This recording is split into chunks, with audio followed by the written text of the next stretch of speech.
दोस्तों, पिछले कुछ सालों में आपने हर जगह एक लोगों का लोगो देखा होगा, मेक इन इंडिया।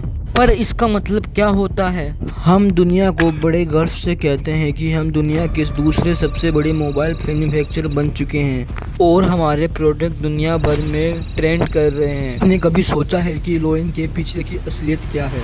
मान लीजिए आपने 50,000 का स्मार्टफोन खरीदा है जिस पर लिखा है मेड इन इंडिया। असल में उस फोन का सिर्फ पीछे का हिस्सा और असेंबली ही इंडिया में ही होती है। आप बड़ी बड़ी इंडस्ट्री देख पा रहे हो और इसे ही कहते हैं स्क्रू ड्राइवर इंडस्ट्रियलाइजेशन, यानी हम सिर्फ स्क्रू टाइट कर रहे हैं। अगर हम पार्ट्स बाहर से मंगवा कर सिर्फ जोड़ रहे हैं तो क्या हम सच में मैन्युफैक्चर कर रहे हैं या हम सिर्फ चाइना का माल पैक कर रहे हैं? आज की वीडियो हम गहराई में जानेंगे और देखेंगे कि चाइना मोनोपोली को ख़त्म कर पाएगी कि नहीं।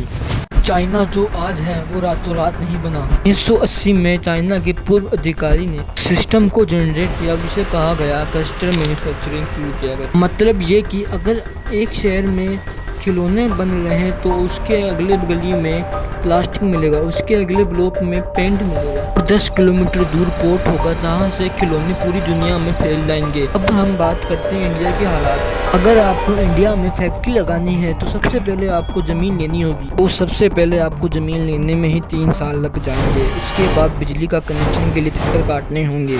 अगर हम अब बात करते हैं चाइना की, तो चाइना में एक ट्रक दिन में 800 किलोमीटर चलता है। ये रेशो अच्छा है।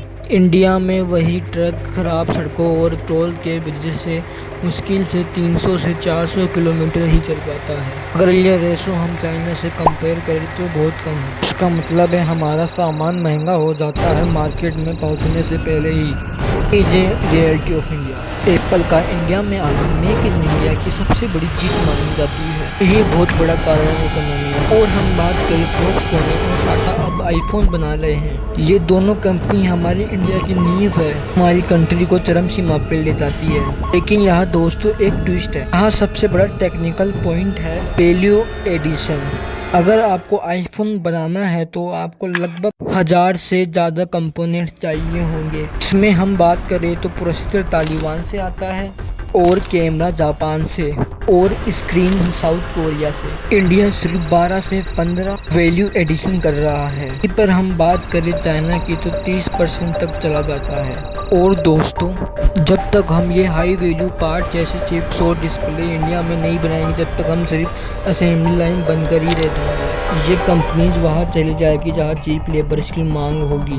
और अब हम बात करते हैं सरकार क्या कर रही है। इसमें एंट्री होती है PLI प्रोडक्शन लिंक्ड इंसेंटिव। सरकार ने 2 करोड़ का बजट रखा है कंपनीज को देने के लिए।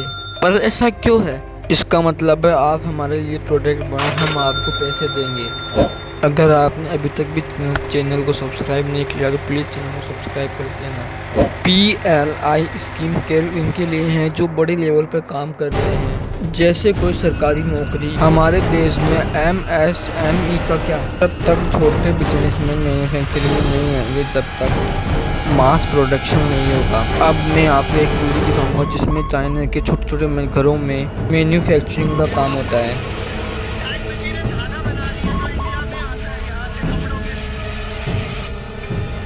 और इन्होंने मुझे बताया कि दिल्ली में इनके एक क्लाइंट है जो यहाँ से इनके बने हुए धागे को यूज करके इंडिया में प्रोडक्शन कर रहे हैं।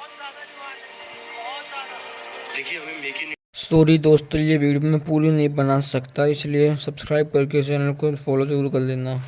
अगली वीडियो किस पर चाहिए कमेंट में बता देना। Thanks for watching.